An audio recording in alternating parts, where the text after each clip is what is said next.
All right, welcome into the channel, guys. This is John, Tactical Short Pants, name of the channel. There's a lot of stuff going on in the world today, guys, so we're just gonna follow it. We'll give our takes on it. We'll chat about it. We'll do what we do on YouTube. We're gonna not trust the media. That's for damn sure. I mean, personally, I'm biased. This is my boy right here, Donald John Tavius Trump. He's making moves. He's doing things. He is promises made, promises kept. You ain't gonna convince me otherwise. And I don't care. I'm watching what's going on in the world. I'm watching the world's reaction to things. And I'm not going to be told what to think by a bunch of fat, gender-confused communists. Sorry, not sorry. Anyway, let's get on with it. We're going to hear what the man himself has to say. Name of the video: Trump threatens a cutting off trade with unfriendly ally over Iran. I'm going to assume he's talking the UK. Or not the UK. Yeah, the UK. The Brits are acting wild right now. Siding with Iran. Anyway, I'm going to let him talk. You've asked, so not your turn. Not your turn. Turn the volume up a little here. Mr. President, are you going to take the heat off the Europeans to potentially help you? Mark Rutte called on the allies to also help you. What does that mean? Well, you have to ask Mark Rutte. He said not as part of NATO, but to be helpful to you in this. Well, some of the European nations have been helpful and some haven't. Sorry about that, guys. Very surprised. Germany's been great. He's been terrific. Others have been very good, terrific. I think that the head of NATO, Mark, is fantastic. Okay, Mark Rutte. I think he's fantastic. But some of the European, like Spain, has been terrible. In fact, I told Scott to cut off all dealings with Spain. Spain, first of all, it started when every European nation, at my request, paid 5%. I'm going to pause it for just a second. See, this is what I and a lot of people love about this guy right here. He ain't he's not going to sugarcoat it. He's not playing politics. He said it straight out. Spain has been horrible, and that's what we need. We need a leader who tells it like it is, man. I'm tired of people pussyfooting around, man. I just turned 40 on Sunday. I was born March 1st, 1986. And I'm telling you, man, the world is not the way it was when I was a 20-year-old, dude. This is crazy. The state of the world is crazy right now. I'll save it for later. I'm going to let the man talk. But the fact of the matter is, weak leadership has gotten us into a bad position. And you may not like him, but we need him. Which they should be doing. And everybody was enthusiastic about it, Germany, everybody. And Spain didn't do it. And now Spain actually said that we can't use their bases, and that's all right. We could use their base if we want. We could just fly in and use it. Nobody's going to tell us not to use it, but we don't have to. But they were unfriendly, and so nobody's going to tell us not to use it. Spain has absolutely nothing that we need other than great people. They have great people, but they don't have great leadership. And as you know, they were the only country that in NATO would not agree to go up to 5%. I don't think they would have agreed to go up to anything. They wanted to keep it at 2%, and they don't pay the 2%. So we're going to cut off all trade with Spain. We don't want anything to do with Spain.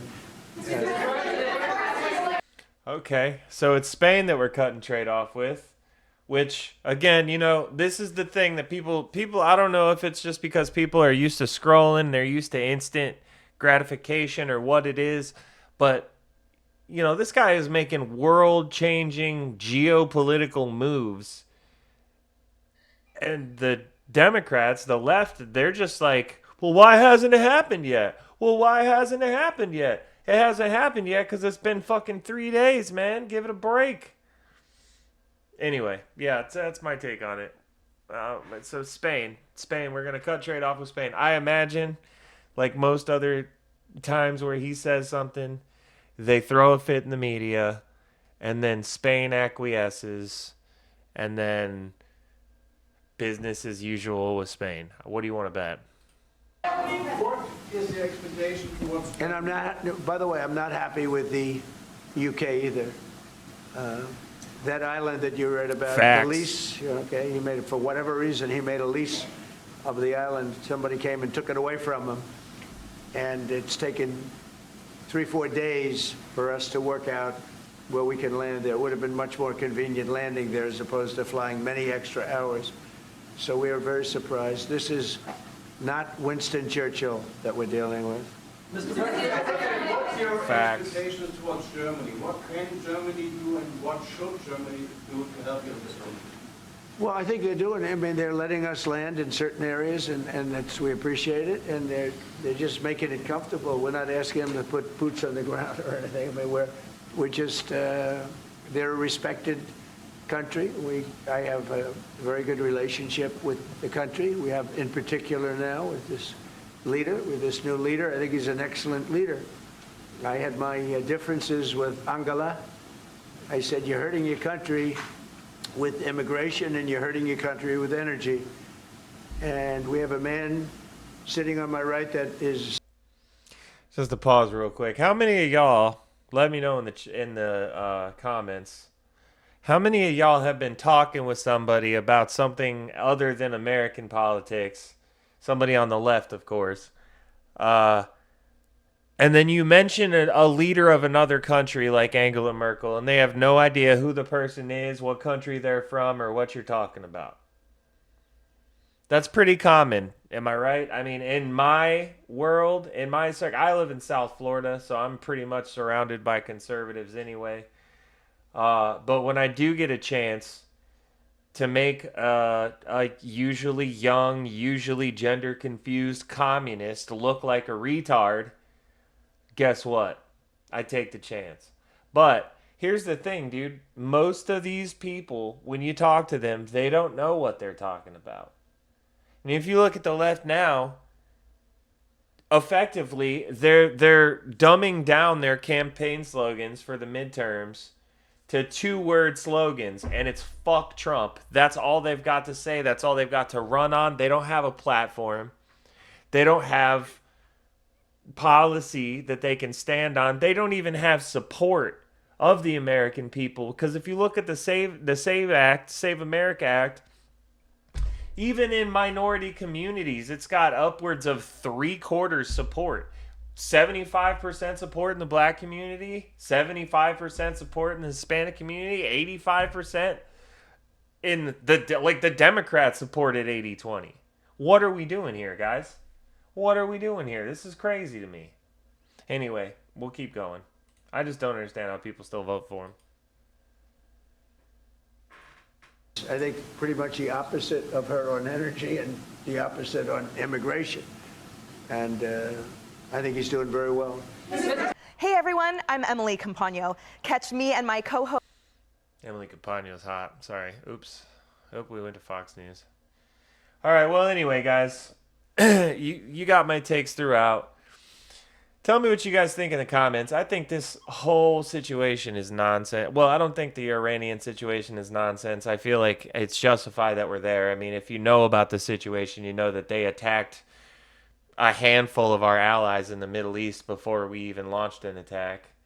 And crazy things are happening. Like Jordan is on board with Israel coming into Jordan and taking out Hezbollah.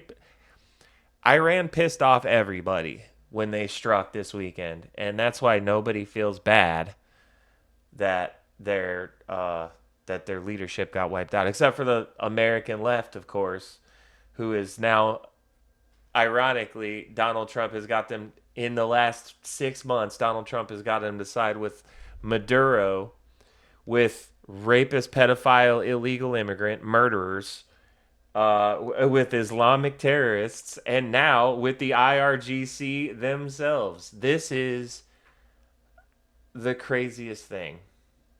It's the craziest thing. But hey, you know what? Our timeline is restoring itself. I believe that... Oh, and by the way, guys, go vote in the 2026 midterm elections. I don't care if Trump is the president and we have control. Let's keep control, please. Republicans have a tendency not to show up. Whether you're a Republican, whether you're an independent who leans right, whether you're an independent who leans left but just recognizes that the Democrats are in fucking sane. Normal Americans got to unite on this one, man. We can't let these freaking gender confused communist retards take control. You know, they had it. They had control. Dude, how many of us out there, me myself included, I've worked in, upper level management for bigger companies, and I've worked for smaller companies with a lot of employees, and they, tiptoe on that diversity nonsense. How many of y'all got that email during COVID about it's not enough to be not racist, you have to be anti-racist? How many of y'all got that email from HR? I got that email from HR. I got those emails from HR telling me that I had to have my COVID shots. Didn't take them. Ended up changing careers over it. I know a lot of people that did. A lot of guys that changed careers over that stuff. Yeah, let's not let them take the world back, man. They're gonna hammer us with the fact that the results aren't 100% yet. It's been a year. It's been a year, guys. It's been barely a year. And look at all the progress that has been made. Look at all the things that have been done. Look at the peace deals made in Africa. You know what I'm saying? Look at Donald Trump's. You love him or hate him, man. The dude will stand 10 toes down on what he thinks is right, which is way better than a lot of our spineless leadership that I've watched growing up, man. I was born under the Reagan administration. I remember George Bush. I remember Bill Clinton. I remember George H.W. Bush. I remember Barack Obama. Matter of fact, I voted for Barack Obama. Barack Obama, I didn't like the way he was spending my money halfway through his first term. And when I started talking about it, bear in mind I lived in Chicago, that was the first time I got called a Nazi, and it had to do with the fact I didn't like the way a black guy spent my money. And I wasn't talking about him in terms of him being a black dude. It was just, I don't like the way this politician spends my money. All of a sudden, I'm a Klan member. We're done. We're done. You can call me whatever you want. I know I'm not a racist. I know where my heart is, and I know that I have a fucking brain, and I think things through. Y'all should go read Animal Farm. I'm going to leave it on that. Have a great day. Like and subscribe. Thanks for stopping by. It's Tactical Short Pants.